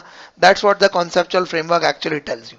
और जब भी हम कॉन्सेप्चुअल फ्रेमवर्क की बात करते हैं तो उस कॉन्सेप्चुअल फ्रेमवर्क की बात करते हुए एक चीज़ ये याद रखिएगा कि आपको एग्जाम परस्पेक्टिव से ना थ्योरेटिकली ही एग्जामिन होगा, कोई एप्लीकेशन बेस्ड एग्जामिन नहीं होगा। हाँ, उसके लिए करना सिंपली ये कि बुक के अंदर कुछ छोटी सी कैलकुलेशन की एग्जाम्पल्स हैं, वो ज़रूर देख लेना।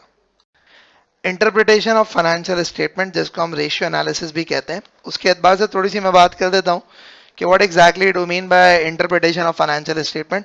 तो भाई जब भी एक कंपनी है, उस कंपनी की जो भी परफॉर्मेंस होती है, जो भी फाइनेंशियल पोजीशन होती है, उसके ऊपर हम एक एनालिसिस परफॉर्म करते हैं और उसको हम एवेल्युएट करते हैं कि भाई ये कंपनी अच्छा परफॉर्म कर रही है, बुरा परफॉर्म कर रही है। तो इसमें बेसिकली होता है कुछ तरह से कि हम मुख्तलिफ तरह के रेशियोज कैलकुलेट करते हैं और उस रेशियोज को मल्टीपल कैटेगरीज का नाम दिया जाता है। वो क्या नाम दिया जाता है? एक कहलाते हैं प्रॉफिटेबिलिटी रेशियोज, जो कि मेनली प्रॉफिटेबिलिटी को कैलकुलेट करते हैं। दूसरा लिक्विडिटी रेशियोज, लिक्विडिटी होता है ability to repay the debts as they become due.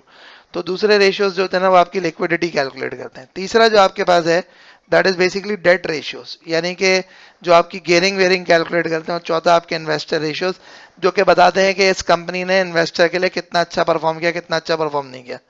एक और क्लासिफिकेशन होती है जिसको हम कहते हैं एफिशिएंसी रेशियोज, कि how efficiently the business has utilised its resources.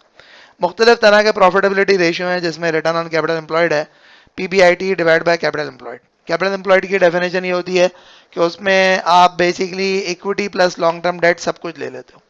तो रिटर्न ऑन कैपिटल एम्प्लॉयड ये बताता है कि आपको आपके पैसे पे कितना रिटर्न मिल रहा है। That's what the return on capital employed tells you. Similarly एक होता है return on equity. Return on equity आपको ये बताता है कि जी आपको आपकी इक्विटी के ऊपर कितना रिटर्न मिल रहा है, तो उसका फॉर्मूला होता है PAT divide by total equity. Total equity में अगेन इक्विटी में कैपिटल प्लस रिजर्व दोनों आ जाता है। एक होता है रिटर्न ऑन एसेट्स, जिसमें हम क्या कहते हैं पीबीआईटी को डिवाइड बाय एसेट्स कर लेते हैं, तो पीबीआईटी को डिवाइड बाय एसेट्स कर लेते हैं तो ये आपका रिटर्न ऑन एसेट्स आ जाता है।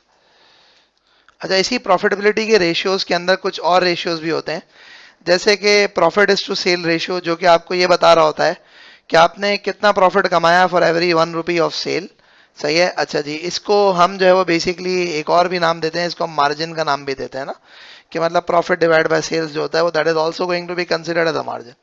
उसके बाद कभी कभार हम जो ना कॉस्ट टू सेल रेशियो निकालते हैं, मुख्तलिफ तरह की कॉस्ट को सेल से कंपेयर करते हैं, ताकि हमें पता लगे कि भाई कॉस्ट कितना प्रोपोर्शन ऑफ द सेल्स है। जैसे मिसाल है 70 रुपए की कॉस्ट है 100 रुपए की सेल के ऊपर, तो आप कहोगे कि भाई 70% जो है फला कॉस्ट है। अच्छा, इसमें अक्सर और बेहतर जो ना और क्लासिफिकेशन भी हो जाती है, एडमिन की रेशियो, एडमिन एक्सपेंस को as a percentage of sale निकालते हैं, डिस्ट्रीब्यूशन को निकालते हैं, सीओजीएस को निकालते हैं, मुख्तलिफ तरह के रेशियोज को as a percentage of sale निकालते हैं, तो ये भी हम अक्सर और बेहतर कर लेते हैं।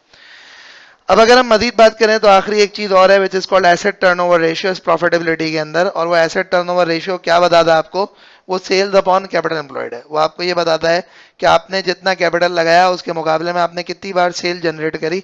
जितना एसेट टर्नओवर रेशियो ज्यादा होता है उतना ज्यादा अच्छा होता है। आई रिपीट, जितना एसेट टर्नओवर रेशियो ज्यादा होता है उतना ज्यादा अच्छा होता है। अगली बात जो है वो आपके पास वर्किंग कैपिटल रेशियोज होते हैं। वर्किंग कैपिटल रेशियोज के अंदर जो है वो कुछ मुख्तलिफ तरह के, इनको एफिशिएंसी रेशियोज भी कहते हैं। मुख्तलिफ तरह के जो रेशियोज हैं उसमें ये हैं कि basically one of them is receivable collection period. Receivable collection period क्या होता है कि आपने जब कस्टमर को सेल करी, तो सेल करने से लेके रिकवरी करने तक कितना पैसा, कितना टाइम लगता है, that's called receivable collection period. Receivable collection period को कैलकुलेट हम कैसे करते हैं, हम कहते हैं receivable divide by credit sale multiply by, अब चाहे 365 करो अगर नंबर ऑफ डेज में निकालना है, चाहे मल्टीप्लाई बाय 52 करो अगर नंबर ऑफ वीक्स में निकालना है, मल्टीप्लाई बाय 12 करो अगर नंबर ऑफ मंथ्स में निकालना है, मल्टीप्लाई बाय 4 करो अगर नंबर ऑफ क्वार्टर में निकालना है, डिपेंडिंग अपॉन किस तरह से आपको निकालना है। इसमें रिसीवेबल कलेक्शन पीरियड के अंदर अगर तो आपके पास ओपनिंग क्लोजिंग रिसीवेबल दोनों गिवन है, तो अगर आप एवरेज रिसीवेबल निकाल लें, यानी कि opening plus closing divide by 2, या आपके पास opening plus closing divide by 2 average receivable आ जाएगा, तो आप रिसीवेबल डिवाइड बाय सेल कर देंगे। अब अगर हम मजीद बात करते हैं तो मजीद सिचुएशन क्या है, मजीद सिचुएशन को इस तरीके से, इसी तरह से आपके इन्वेंट्री होल्डिंग पीरियड होता है जिसको हम कहते हैं इन्वेंट्री डिवाइड बाय सीओजीएस। तो इन्वेंट्री होल्डिंग पीरियड आपको क्या बताता है, माल खरीदने से लेके सेल करने तक कितना टाइम लगता है, वो आपको इन्वेंट्री होल्डिंग पीरियड बताता है। अब इसमें एक चीज याद रखिएगा इन्वेंट्री होल्डिंग पीरियड के अंदर, कि जब भी हम इन्वेंट्री होल्डिंग पीरियड की बात करते हैं तो इस इन्वेंट्री होल्डिंग पीरियड के अंदर जितना ज्यादा होगा उतना नुकसान है, जितना कम होगा उतना अच्छा है। इसका मतलब बिजनेस जल्दी जल्दी माल बेचता है। इसी तरह से एक और होता है payable payment period. Payable payment period का फॉर्मूला होता है payable divide by credit purchases. अक्सर और बेहतर सवालात के अंदर क्रेडिट परचेजेस नहीं गिवन होती, तो हम क्या करते हैं, हम क्रेडिट परचेजेस की बजाय cost of good sold calculate कर लेते हैं, कॉस्ट ऑफ गुड सोल्ड से निकाल लेते हैं। पेबल पीरियड आपको बताता है कि आप कितना टाइम लेते हैं अपने सप्लायर को पेमेंट करने के लिए। नेक्स्ट अगर हम बात करते हैं तो नेक्स्ट सिचुएशन क्या है, नेक्स्ट सिचुएशन को इस तरीके से कि अगर हम मजीद देखें तो मजीद सिचुएशन ये है कि आपके पास जो है there is something which is actually called working capital cycle. Working capital cycle का फॉर्मूला ये होता है कि आप क्या करते हैं, आप जो है वो basically receivable days plus inventory holding period less payable days. यानी वर्किंग कैपिटल साइकिल आपको बताती है कि अगर आपने बिजनेस में 1 रुपया इन्वेस्ट किया है तो उस 1 रुपए को रिकवर करने के अंदर कितना टाइम लगता है, वो आपको वर्किंग कैपिटल साइकिल बताती है। क्या बताती है आपको, वर्किंग कैपिटल साइकिल बताती है। अच्छा, जब भी हम वर्किंग कैपिटल साइकिल की बात करते हैं तो वर्किंग कैपिटल साइकिल जितनी शॉर्ट होगी उतना बिजनेस के लिए अच्छा होगा, जितनी शॉर्ट होगी उसमें बिजनेस के लिए उतना अच्छा होगा। कभी कभार ऐसा होता है कि ये जो एसेट के रिसीवेबल कलेक्शन पीरियड वगैरह होते हैं ना, इसमें कभी कभार आपको जो है ना वो रिसीवेबल टर्नओवर वगैरह भी आ जाता है, तो इसके फॉर्मूले ऑपोजिट होते हैं। टर्नओवर इन्वेंट्री टर्नओवर, वैसे इन्वेंट्री का formula inventory divide by COGS, inventory turnover का फॉर्मूला होगा सीओजीएस डिवाइड बाय इन्वेंट्री। इसी तरह से पेबल रिसीवेबल का भी उल्टा होगा। नेक्स्ट है लिक्विडिटी रेशियो। लिक्विडिटी आपको क्या बताता है, ability to pay off the debts as they become due. तो जिस जिस वक्त पैसे देने हैं उस वक्त पैसे देने की सलाहियत, काबिलियत को कहते हैं लिक्विडिटी। और लिक्विडिटी रेशियोज के अंदर अगर मैं बात करूं तो लिक्विडिटी रेशियोज के अंदर आप एक चीज जरा समझिएगा, वो ये है कि जब भी हम लिक्विडिटी रेशियोज की बात करते हैं तो उसमें एक रेशियो जो है ना वो होता है करंट रेशियो, एक होता है quick ratio. Current ratio is current asset divide by current liability, quick ratio is current asset minus inventory divide by current liability. ये आपके पास जो है वो बेसिकली होती हैं चीजें। अब ना अगर हम लिक्विडिटी रेशियोज की बात करते हैं तो करंट रेशियो आपको बताता है कि 1 रुपए की करंट लायबिलिटी के लिए कितने रुपए के करंट एसेट अवेलेबल है। जितना करंट रेशियो ज्यादा होगा उतना अच्छा होगा, बट अगेन डिपेंड करता है, बहुत ज्यादा भी ना हो, पता लगा कैश घर में पड़ा हुआ है, फारिग पड़ा हुआ है, तो वो ज्यादा अच्छा भी नहीं होता। लेकिन ये है कि जितना अच्छा उतना अच्छा होता। क्विक रेशियो क्या होता है, करंट रेशियो में से करंट एसेट में से इन्वेंट्री माइनस करो डिवाइड बाय करंट लायबिलिटी करो। तो क्योंकि inventory readily convertible into cash नहीं होती, इसलिए उसको माइनस करके हम कैलकुलेट करते हैं। तो बेसिकली क्विक रेशियो का एक और नाम भी होता है एसिड टेस्ट रेशियो। देन हम उसके बाद बात करते हैं about this debt ratios. Debt ratios के अंदर एक फाइनेंशियल गियरिंग का रेशियो है आपका, जिसको हम कहते हैं डेट टू इक्विटी रेशियो, जिसमें हम कहते हैं long term date divide by total equity. एक रेशियो जो होता है वो होता है गियरिंग रेशियो, कैपिटल गियरिंग, जिसमें long term date divide by long term date plus equity यानी कि डिवाइड बाय कैपिटल एम्प्लॉयड करते हैं टोटल। तो वो आपको बताता है कि टोटल कैपिटल में कितना परसेंट डेट है, और डेट टू इक्विटी बताता है कि डेट और इक्विटी का आपस में क्या रेशियो। अगेन दोनों रेशियोज में जितना ज्यादा होगा उतना नुकसान है, उतना ज्यादा बिजनेस हाई रिस्क है। इसी तरह का एक रेशियो और होता है जिसको कहते हैं इंटरेस्ट कवर, जो कि आपको बताता है PBIT divide bye interest expense. क्या मतलब PBIT divide bye interest expense? PBIT divide bye interest expense में मिसाल है पीबीआईटी 1000 रुपए का, इंटरेस्ट है 200 रुपए का, तो 5 टाइम्स हो गया। पीबीआईटी 1000 रुपए का, इंटरेस्ट हो गया 400 रुपए का, तो 2.5 टाइम्स हो गया। जितना इंटरेस्ट कवर रेशियो ज्यादा होता है उतना कंपनी लेस रिस्की होती है, उतना कंपनी लेस रिस्की होती है कि इस प्रॉफिट से हम उतना ज्यादा जो है वो इंटरेस्ट दे सकते हैं, हम इस प्रॉफिट से उतना ज्यादा इंटरेस्ट दे सकते हैं। सही है ना? तो that is something that actually happens. Next situation को इस तरीके से कि आपके पास ये जब भी मुख्तलिफ तरह के रेशियोज आते हैं तो इस मुख्तलिफ तरह के रेशियोज में अब एक चीज याद रखिएगा कि एक टर्मिनोलॉजी और आती है विच is actually called the horizontal analysis, और एक और आता है which is called vertical analysis. Horizontal analysis और वर्टिकल एनालिसिस के अंदर फर्क क्या होता है? हॉरिजॉन्टल एनालिसिस ये होता है ईयर टू ईयर जो चेंज होती है ना, भाई 2017 में सेल कितनी थी? 100 रुपए। 2018 में सेल कितनी है? 150 रुपए। कितना परसेंट चेंज आया? हॉरिजॉन्टली 50% चेंज आया। वर्टिकल एनालिसिस क्या होता है? आप जो है ना वर्टिकली ऊपर से नीचे तक परसेंटेजेस निकाल रहे होते हैं, ऊपर से लेके परसेंटेजेस तक निकाल रहे होते हैं। So that is actually considered to be your vertical analysis. अच्छा, अब वर्टिकल एनालिसिस के अंदर हम क्या कर रहे होते हैं? हम वर्टिकल एनालिसिस के अंदर जनरली ये कर रहे होते हैं कि हम जो है ना जैसे एक पूरी की पूरी फाइनेंशियल स्टेटमेंट में ऊपर नीचे के नंबर्स को कंपेयर कर रहे होते हैं। So that is what the vertical analysis is all about. कि आपने कहा PP total percentage of assets में कितना है, या टोटल एसेट्स में कितना है, एक्सेट्रा एक्सेट्रा, ये वर्टिकल एनालिसिस होता है। और रेशियो एनालिसिस ये तीसरी कैटेगरी है जिसको हमने प्रॉपर तफसील के अंदर डिस्कस किया। जो भी आप फाइनेंशियल स्टेटमेंट का एनालिसिस करते हो उसके कुछ स्पेसिफिक लिमिटेशंस होती हैं, और वो लिमिटेशंस में होती है कि सबसे पहले हिस्टोरिकल डेटा यूज हो रहा होता है। दूसरी चीज ये होती है कि जी जो है वो इन्फ्लेशनरी इफेक्ट जो है ना वो प्रॉपर किस्म का कहीं पे अकाउंटेड होता है, कहीं पे अकाउंटेड फॉल नहीं होता। उसके बाद जो है ना ये रेशियोज सिर्फ और सिर्फ जो है ना वो इंटरप्रिटेशन पे डिपेंडेंट होते हैं। इंटरप्रिटेशन जैसे करोगे वो रेशियोज उस तरीके से रिफ्लेक्ट होंगे। और उसके बाद वो अगेन सरकमस्टांसेस क्या हैं, माहौल क्या है, मार्केट के हालात क्या हैं, उसके अकॉर्डिंगली आपको रेशियोज जो है वो समझ में आते हैं। तो ये तमाम की तमाम चीज़ों को मद्देनजर रखना पड़ता है जब भी हम जो है वो रेशियो एनालिसिस या जो भी हम इंटरप्रिटेशन ऑफ फाइनेंशियल स्टेटमेंट करते हैं। बट अगेन याद रखिएगा, इंटरप्रिटेशन के लिए आस पड़ोस के हालात को, सरकमस्टांसेस को, सब कुछ को मद्देनजर रखना पड़ता है। जब मद्देनजर रखोगे तब कहीं जाके इंटरप्रिटेशन सही होगी, वरना इंटरप्रिटेशन प्रॉपर नहीं होगी।